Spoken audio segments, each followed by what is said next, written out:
Il s'est peint sur le visage le symbole du syndicat criminel international, puis s'est rendu tranquillement dans la rue et a délibérément fait tomber de la cendre de cigarette sur un flic en patrouille. Lors de son arrestation, les policiers ont trouvé dans sa poche un faux mandat d'arrêt international qu'il avait fabriqué lui-même. C'était son ticket d'entrée et c'est comme ça qu'il a réussi à s'infiltrer dans la prison de haute sécurité la plus surveillée de Malaisie, celle dont personne ne s'évade jamais. Son objectif ? Éliminer le célèbre trafiquant d'armes et sauver sa petite amie kidnappée. Lors de la fouille d'admission de routine, toutes ses armes étaient parfaitement camouflées. Il avait enveloppé des micro-explosifs plastiques dans du chewing-gum. Il avait caché le détonateur et une balise de localisation à l'intérieur d'une cigarette et il avait injecté une toxine mortelle dans un flacon de gel pour cheveux. Les gardiens n'ont rien soupçonné face à ces objets du quotidien. Une fois à l'intérieur, il a décidé de patienter et a attendu méticuleusement une occasion de s'approcher du trafiquant d'armes. C'est alors qu'un assassin inconnu a soudainement attaqué le trafiquant par derrière, pendant qu'il faisait ses exercices. Notre homme a réagi au quart de tour. Il a attrapé un tournevis et l'a lancé, sauvant ainsi la vie de sa cible. Le trafiquant d'armes, impressionné par ses compétences, l'a invité dans sa cellule privée et lui a proposé un travail. Puis il lui a tourné le dos pour préparer un repas.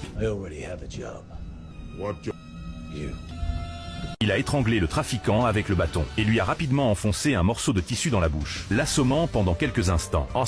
Il a sorti le poison caché dans le gel pour cheveux, l'a mélangé au repas du trafiquant et l'a forcé à l'avaler. Les hommes du trafiquant, entendant du bruit à l'extérieur de la cellule, se sont approchés de la porte, mais il a bloqué leur vue. Les sbires ont cru à tort que leur patron faisait simplement sa prière habituelle. Ils n'ont pas osé l'interrompre et se sont discrètement retirés. Il est alors sorti de la cellule et s'est éloigné de la foule. Il a sorti le chewing-gum et l'a collé sur un mur, puis a pris la cigarette, en a extrait le détonateur et l'a allumé. Les gardiens l'ont repéré et ont commencé à se rapprocher. Il a avalé la balise de localisation, cachée dans la cigarette. Les gardiens n'étaient plus qu'à 30 mètres. Il s'est accroupi contre le mur. Un gardien a tiré un coup de semonce. Il a jailli de derrière le mur et a sprinté vers le bord de la falaise. Il a pris son élan et a plongé dans la mer d'un plongeon parfait.